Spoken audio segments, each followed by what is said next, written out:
I testified in front of Congress about something so simple, cameras in courtrooms.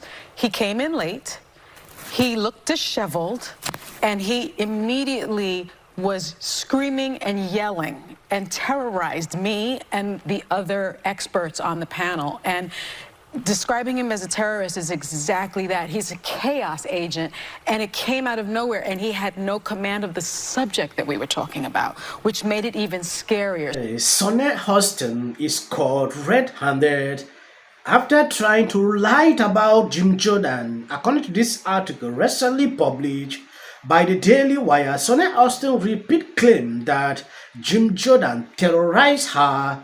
Video tells another story. I got the full details. I will play the video. You will see exactly what happened. About Jim Jordan, you know, he has been called by his own party, by John Boehner, a political terrorist. He's also been linked to the Ohio State sexual abuse scandal. I testified in front of Congress about something so simple, cameras in courtrooms.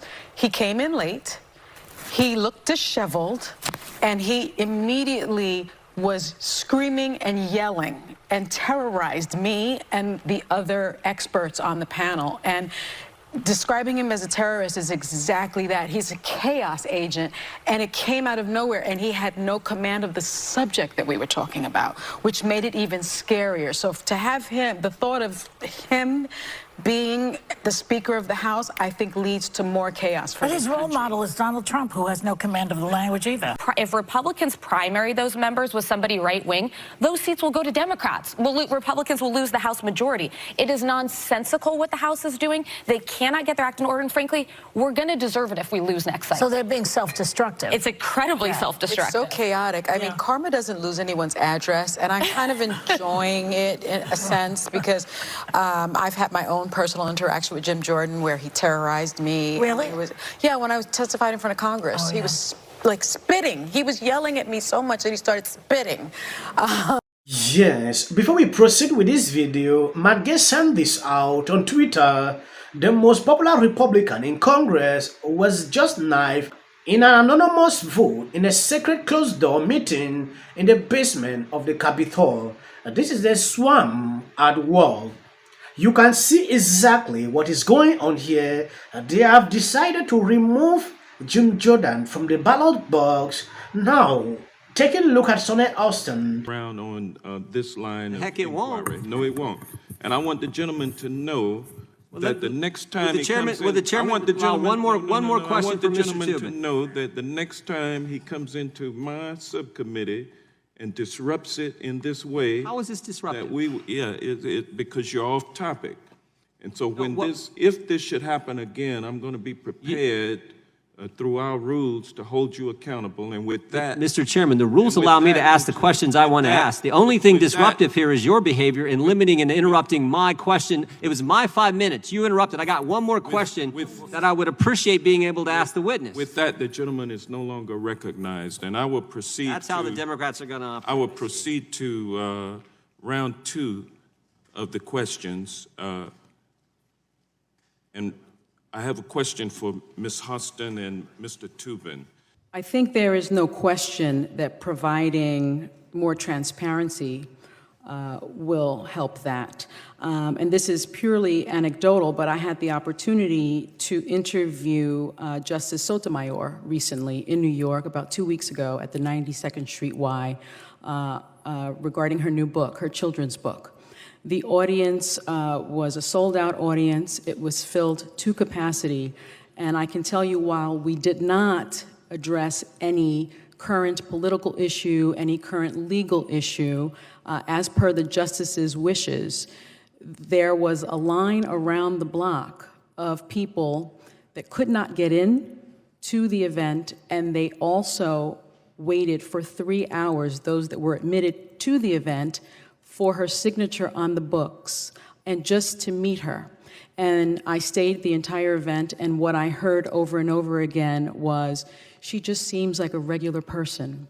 She's so wonderful. She's so warm. They just wanted to get to know her.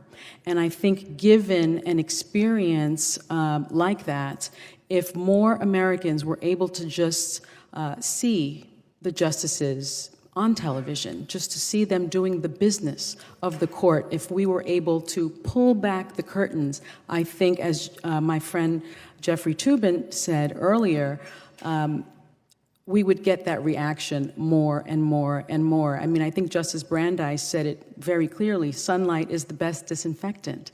I think we would have much more trust in our system if people were able to see the justices and get to know them and see the business of the court. Mr. Chairman, I have a somewhat different view. Witnesses for coming to for Diminished respect for the court. I see public access to the court as as an independent value. I don't really see it as an instrument to make the court more popular. I think it's a good thing in and of itself.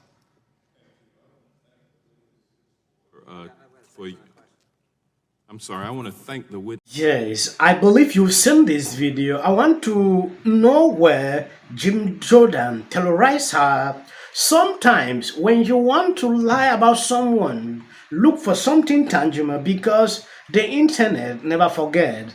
This video is surfacing everywhere where they are just trying to see where Jim Jordan even spit on her face. It is actually crazy, you know. She's been caught.